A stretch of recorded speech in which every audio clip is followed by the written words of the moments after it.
Hi, everyone. It's Lisa from Been There, Got Out. Now we're going on for real with Dr. George K. Simon. I am so excited. I first saw him maybe a couple of years ago in an Avaya University like seminar or something, and I was so impressed with the information that he was giving. I'm just making sure he's here. He's not here yet.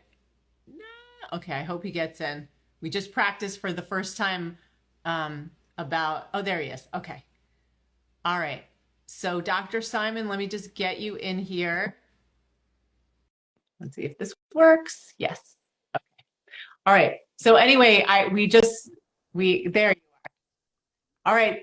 So good to see you. So good to see you too, Lisa. Good to be with you. Yeah. So I had said it during our little testing. I'm going to say it again to the people joining now. I'm very excited because I feel like almost you're this celebrity interview because you're such an expert in this field with these, I'll just say toxic people. And your book, which I showed to you before on camera, and I'll flash to everybody, Character Disturbance, I marked up a lot and not even completely finished going through. And just the wisdom that you have to share with this community about these types of personality issues, as well as how to deal with them, is going to be so valuable. So first, give us a little bit about your background and why you decided to go into this field and how long you've been doing it. Sure. Well, I've just recently retired, but I have been at it for over 45 years as a clinical psychologist in practice with a wide variety of clientele. And really, the experts have been my clients. They've taught me everything I really needed to know. And they taught me that a lot of things that I learned in school probably weren't very accurate. So they're the real experts. Yeah, well, that's great. I'm so glad because we always say that our content is driven by our clients, and so obviously you too have benefited from deciding what people need and how to help them. Yes. All right. So, as in the title of this book, and this is just one of your books, you use the term character disturbance. So, what's the difference between someone who's like a disturbed character versus a narcissist? Okay. Well, a narcissist is one type of disturbed character, and may even have a character disorder, depending on the nature and the type and severity of the narcissism involved.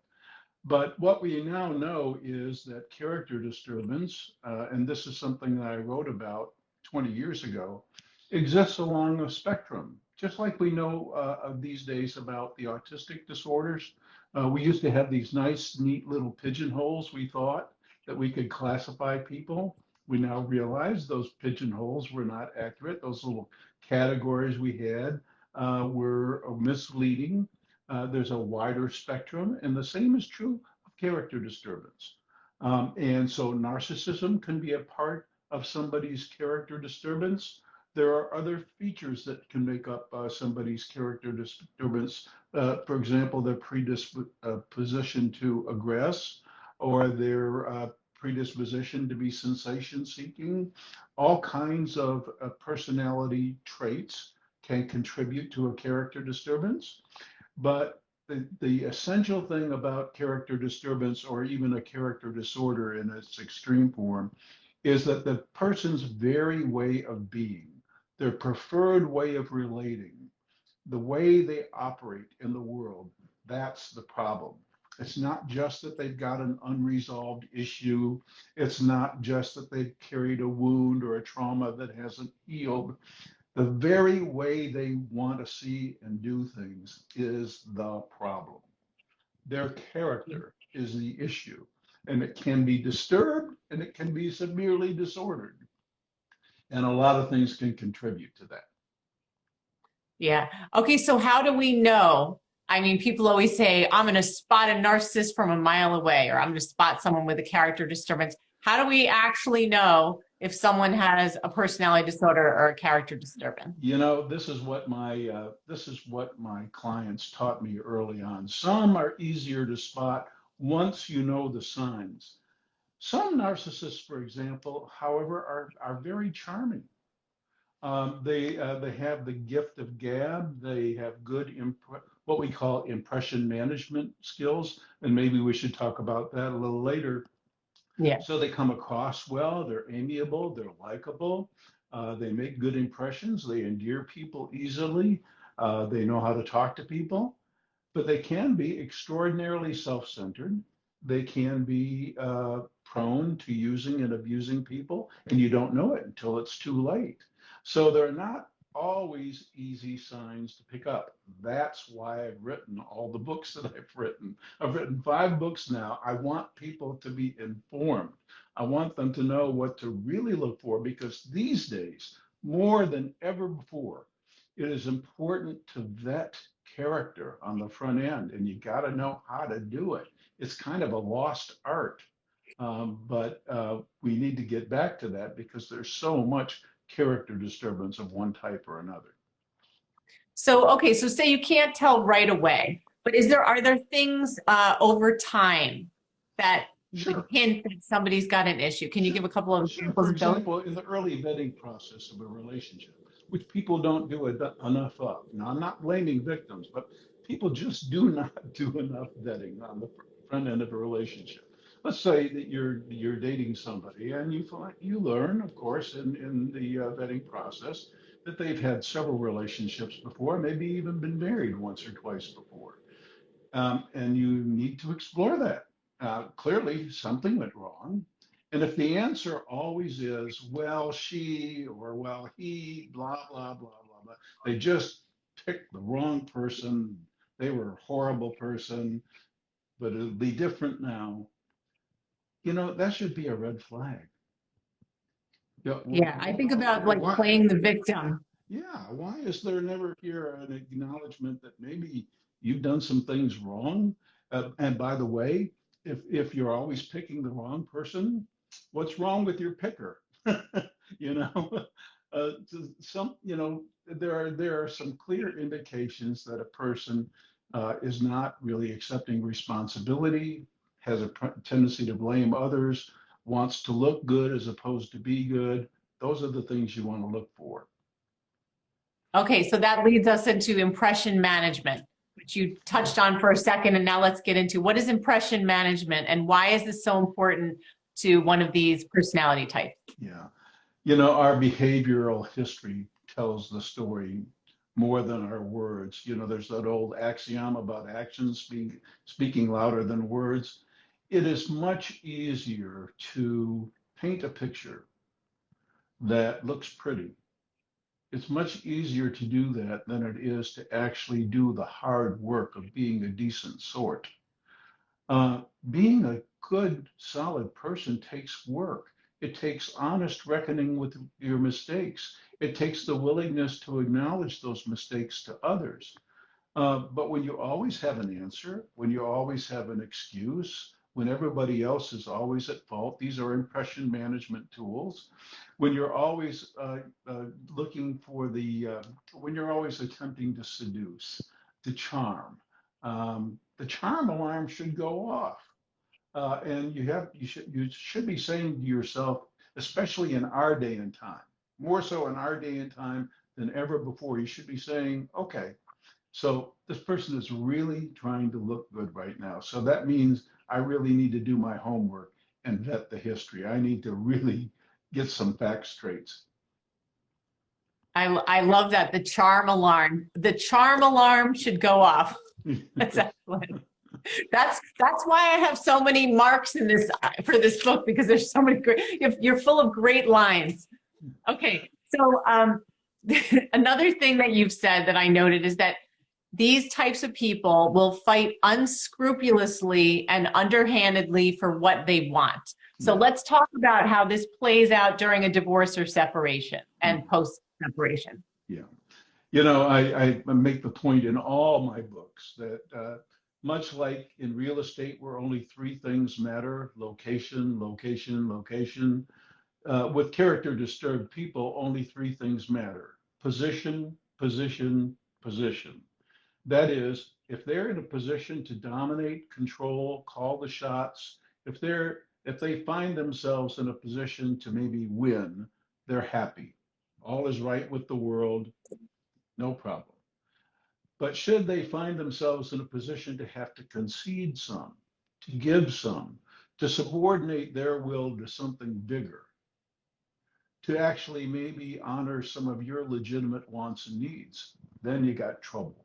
Because it's all about them and it's all about their winning whatever it is they're looking for. So they're always seeking for that dominant position. And you can expect that, especially post divorce, because, like I say in my books, it's not over till they say it's over.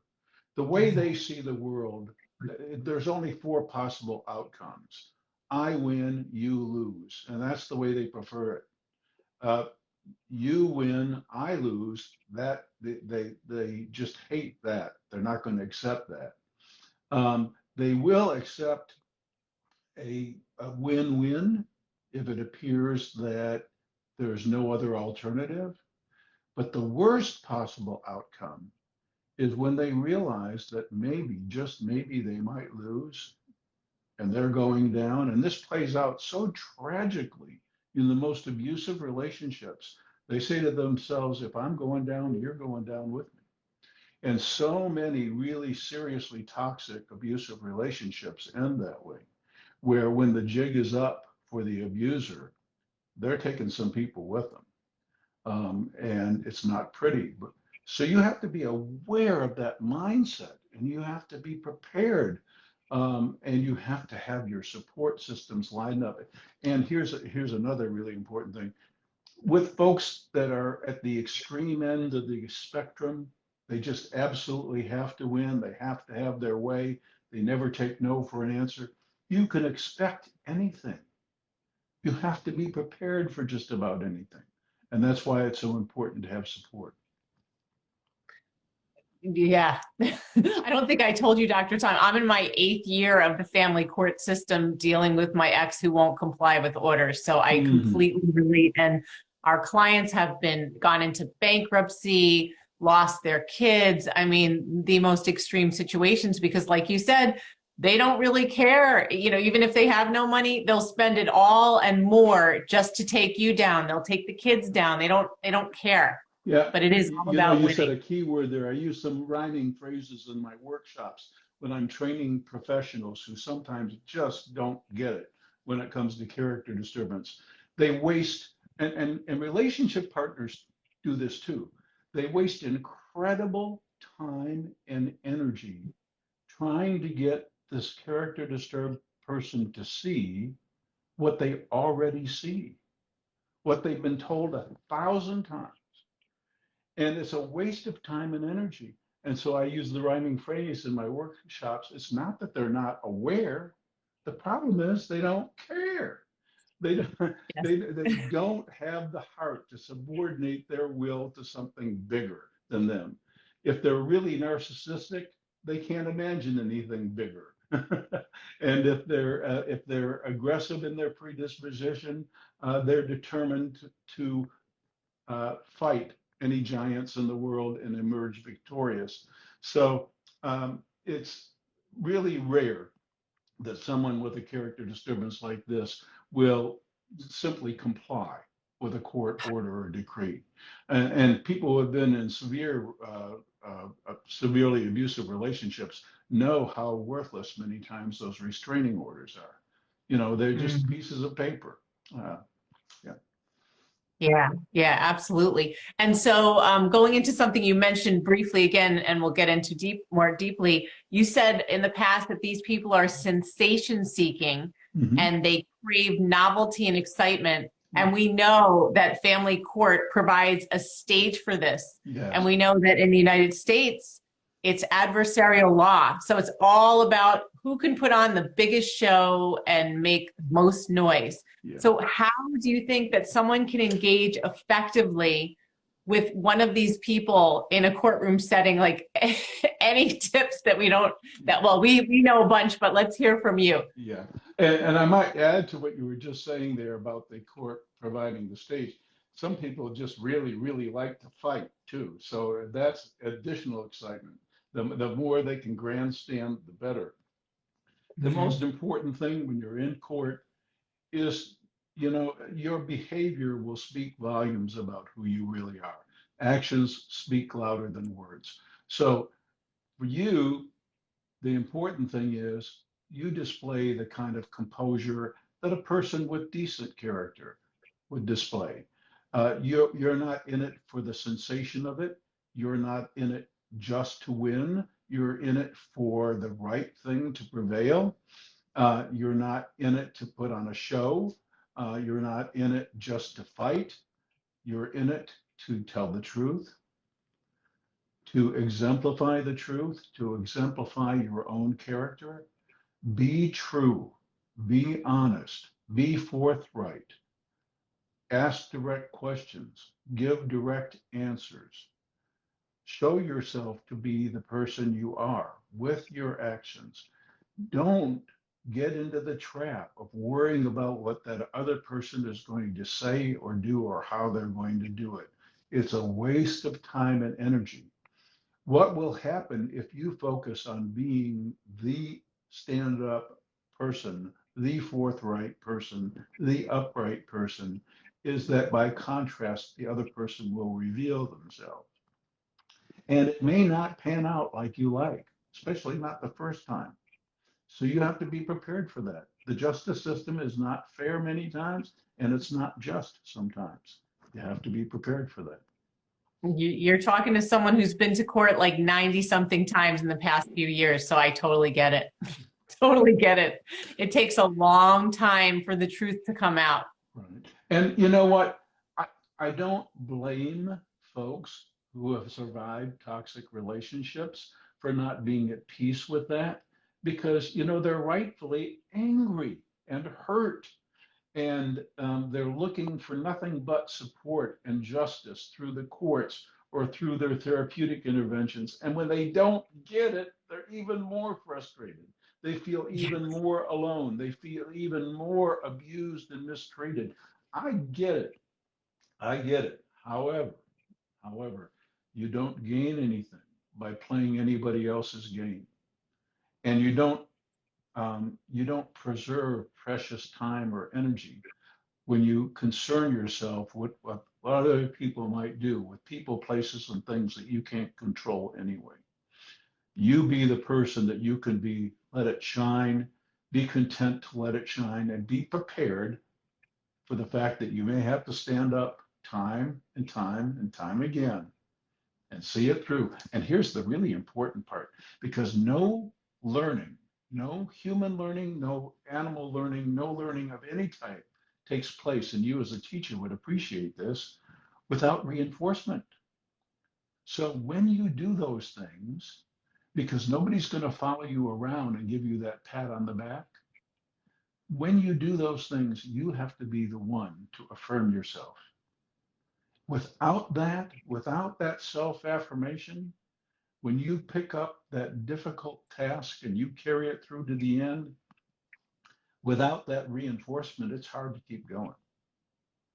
Absolutely. And I know with a lot of our people that anytime you come out of family court, it's always exhausting and you're spinning and they need almost an external person to say, look how well you did. Even if you didn't get everything you want, look at the amazing progress that you made. Right. And not just in family court, but over time with getting out of these relationships and getting out of these relationships is a huge feat in itself, Yeah. especially for somebody who has kids, Yeah. because that's a whole other, thing that you're jumping into. Correct. So I'm really glad that you said that it is important to learn to recognize when you can catch your breath.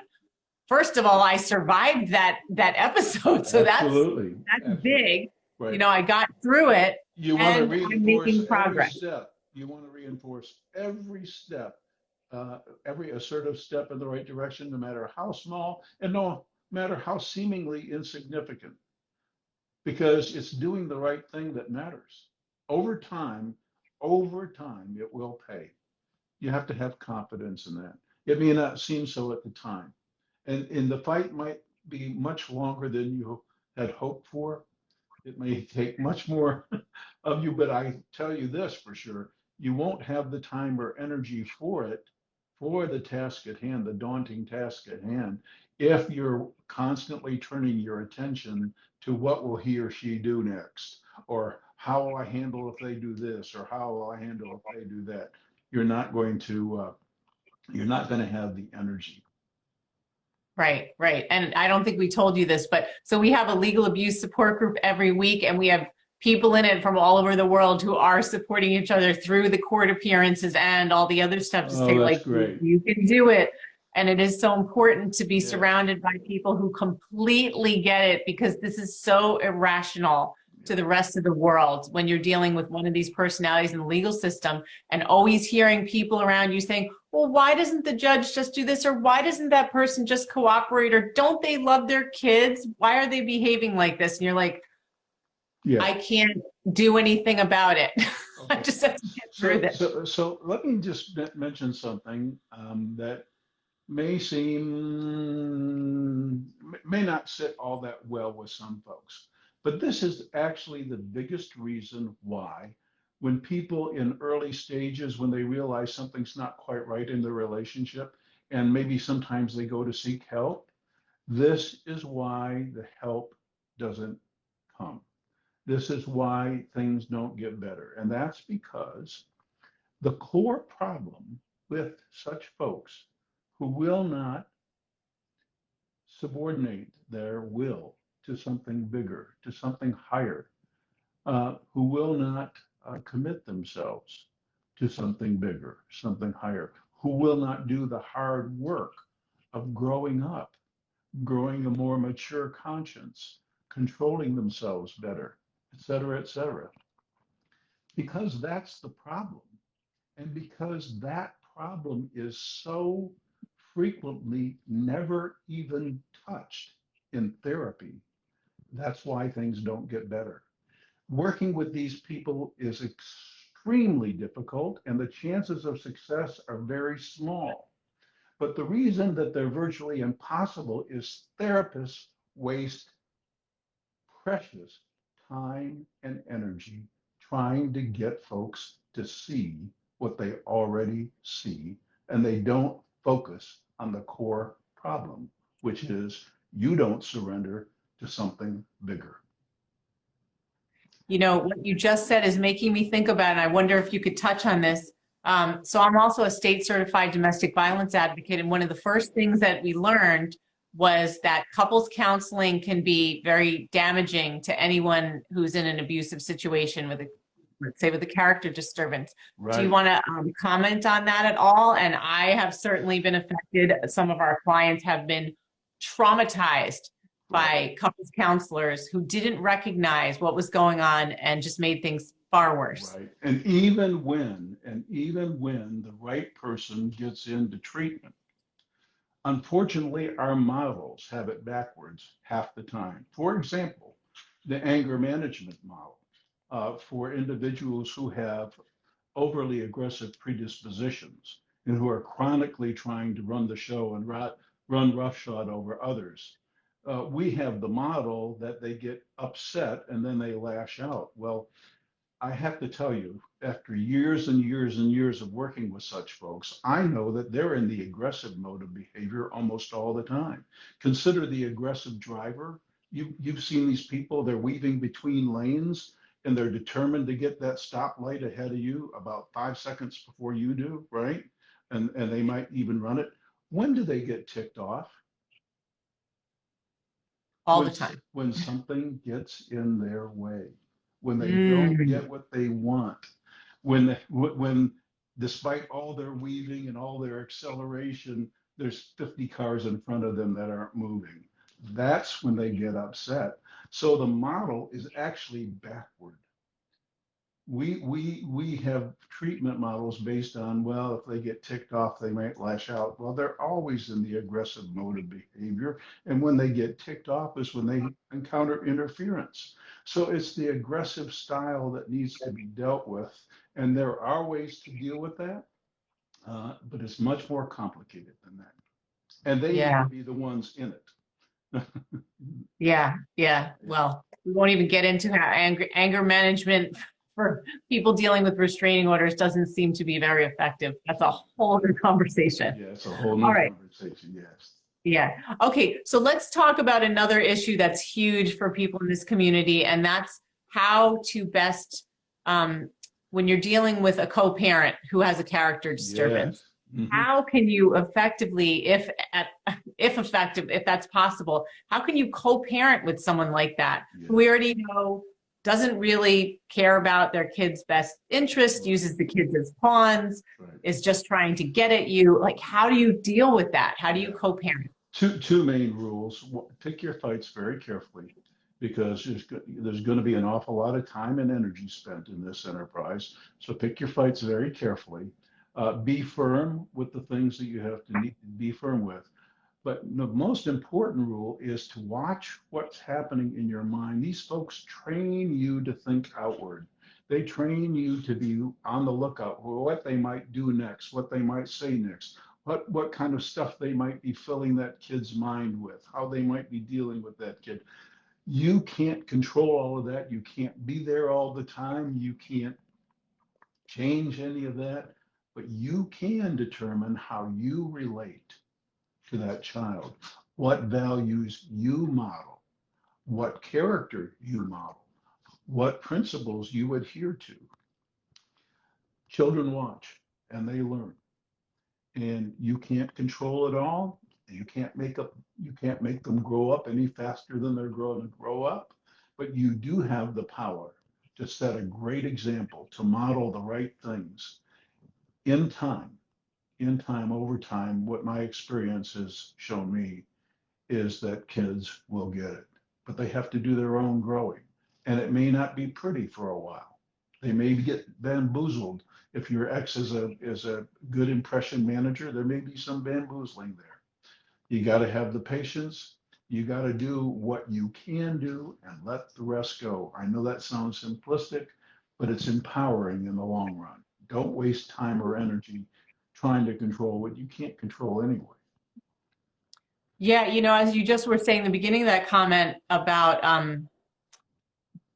being trained to be outwardly focused, it made me think of like a state of hypervigilance Yes. that so many of us have in these relationships and that our children have. It's what happens in That's big. trauma. It's the Right. common factor in all trauma. Yeah. So this to sort of say, I can't do anything about it. When, however you get to that point, it lets that go where you can't be hypervigilant because you can't stop anything. No, but you can take action. And you have to not be focused on the outcome. You have to be focused on the action. And if the action you just took isn't quite the right one, pick another. But stay Mhm. focused on what you can do. Do not allow yourself to remain focused on what you can't control anyway. Right. And I think what's so important too is that marathon mentality that this is going to be really hard and it's going to take a long time. Yeah. It's not like you come up with a solution, it works, and then everybody's fine. Yes, that's right. Yeah. All right. So why don't you tell us about, so you said you've authored 5 books. Yes.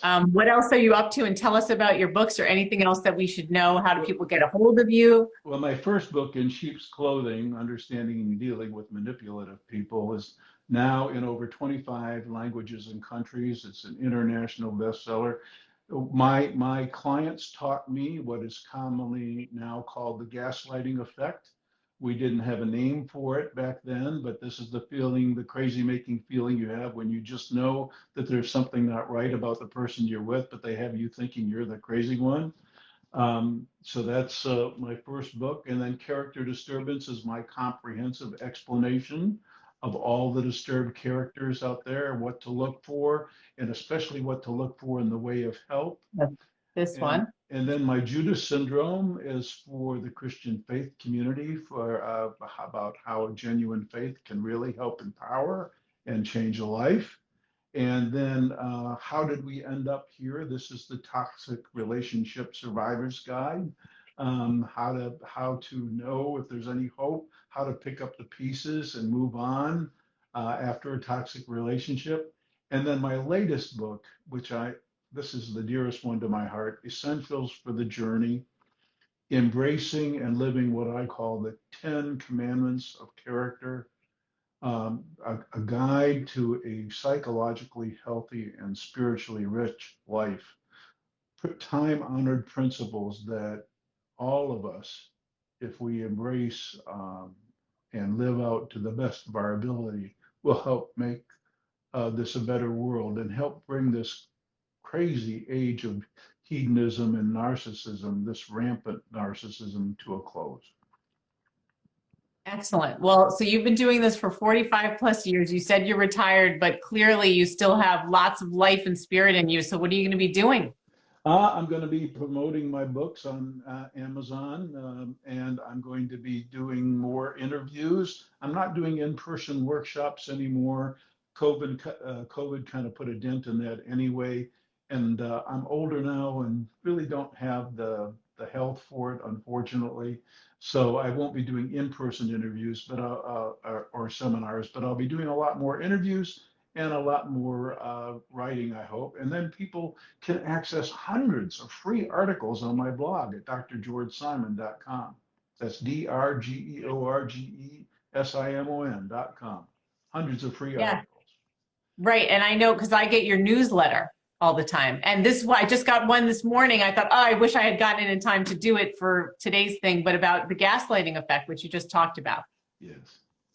And then, of course, all my books available on Amazon. I really think, you know, I used to pride myself as a speaker, but I think my books say more and have more resonance. We are working on an audio version for the latest book, Essentials for the Journey, but it's not out yet. Oh, good. Well, I'm going to look for it because I listen to a lot more audiobooks these days, always being on the run. But thank you so much, Dr. Simon. This has been so helpful. I couldn't even keep up with trying to jot all your quotes down. Thank you, Lisa. It was really nice to be with you. Hope to do it again sometime. Oh, I will definitely catch you for that. All right. Take care. Bye. Bye-bye.